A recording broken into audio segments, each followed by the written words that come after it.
If you're suffering from plantar fasciitis, this video is for you because I'm gonna give you everything you need to alleviate your pain.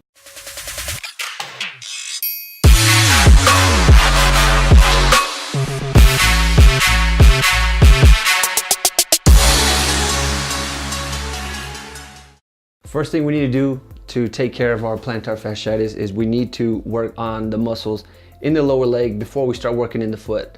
So first thing that we're gonna do is start right behind the shin bone. What we're going to do is use our elbow, place your elbow on your shin, or, now I know some of you are like, well, I can't get in that position. I'll show you how to do that with a lacrosse ball. So with your elbow back behind the shin, you're gonna go this slow. And you'll go all the way down to the ankle. Once you get here, place the palm of your hand, the heel of your hand, around this ankle bone right here. And then go into the foot. Now, if you don't have that flexibility to use your elbow, use your thumb and go up this way. Or use a lacrosse ball. Place it here, and you want to press at an angle. Find a new position, press at an angle. The reason why you want to do that is you want to get this fascial drag. You want to be able to pull the skin and the connective tissue underneath it to actually start making changes to the deeper tissue underneath the skin. So start here, go all the way down, and then do the same thing with the heel of the palm. Then with the lacrosse ball, do the same on the front of the shin. You're gonna work each tender area and hold that for about 20 seconds, and then move down and find the other tender areas that you have all the way down. Now, if you have a foam roller, you can do something a little different. When going from the knee to the ankle, you're gonna go forward this way, but you're going to press the shin at an angle this way. So you're gonna press in, and now when you come up towards the knee, you're gonna press out. Boom, this way. The reason for that is you're trying to get, again, that fascial drag. You're trying to change the deeper tissues and not just work on the skin. So these are two sides of the lower leg that we just worked. Now it's time to work the foot. So what we're going to do is the arch of the foot, we're going to place our fist just like this. The flat part of the knuckles is going to go into the fist. Just like we did with the elbow here, we're going to go slow all the way down to the other side.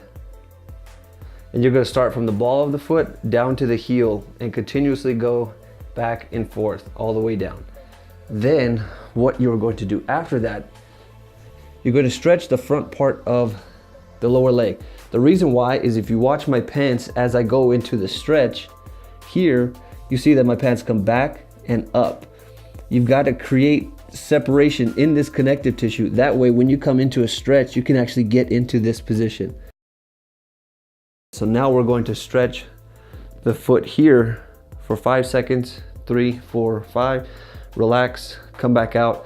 Your foot may cramp, so be aware. Just come out of it, stretch the foot here, and then come back into it. 1, 2, 3, 4, 5. Repeating these, each of these techniques, repeat them about 3 to 4 times, up to 5 times. Now to stretch the calves, get a towel and place the ball of your foot on it. Now what you're gonna do is keep the knees straight, lean slightly forward. I'm using the chair here to balance, and then just reach down. You wanna feel the stretch more in the calf than you do in the foot. You don't wanna stretch the tissue that's already injured. So stretch here, 1, 2, 3, 4, 5, come back out of it. Next time you go into the stretch, come into the stretch, and now press the toes into the towel. 1, 2, 3, 4, 5. Relax, and then you should have a new range of motion doing this. This is how you're going to start creating change using the soft tissue work and stretches. Now I'm going to show you what you can do nutrition wise and how you can use heat to alleviate some of this pain. So you may need a supplement to help speed up recovery, and one of the things that I'll recommend is this right here. It has hyaluronic acid, which is the synovial fluid within the joint that helps lubricate all your joints. It also has MSM, which is going to help with your connective tissue. And lastly, it has glucosamine, which is going to help rebuild the cartilage around the bones. By taking this supplement, you're going to help speed up recovery because you're giving your body the tools it needs to help rebuild that connective tissue. Now I'm gonna give you one more tip on how you can use heat And one thing you need to not do is take an anti-inflammatory. Here's why. Because that stops the natural inflammatory response. Now that's the way for the body to send nutrients to that area to start repairing it, and then those need to leave. It's the chronic inflammation that's bad. Inflammation is good when it's natural. Inflammation is bad when it stays there and it's not being addressed.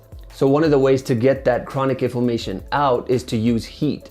Heat is going to vasodilate. It's going to open up the blood vessels to that area. That way you can start flushing that area with new, fresh blood and then get it out of there with some muscle contractions. So what I'm going to do here is show you one of the ways to start getting muscle contractions in the foot. The reason why you want that is because the lymphatic system is passive. The only way it's going to move anything is when muscles actually contract. That's when stuff moves through the lymphatic system.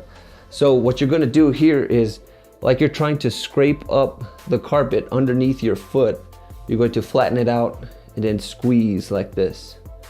Squeeze. Then you do that a few times, 8 to 10 times, and then you're going to hold it and then rotate your leg back and forth.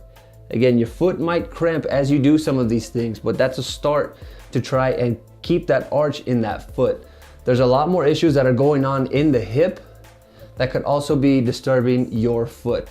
I teach a lot of this in my course that I just released called Ground Zero. It's a bodyweight only program that teaches this type of work, how to take care of your body, actually start to build strength in the areas that you may be weak in, and it's 6 weeks. So if you're looking for a program that's actually going to address these issues and maintain your athleticism, that's the program for you. So head over to twinhalos.com and get that program. In the meantime, if you found this video helpful, let me know in the comments below. Try this out and please let me know if I can help you with anything else. I'm RJ with Twin Halos, and I'll see you guys in the next video. Make the ground shake.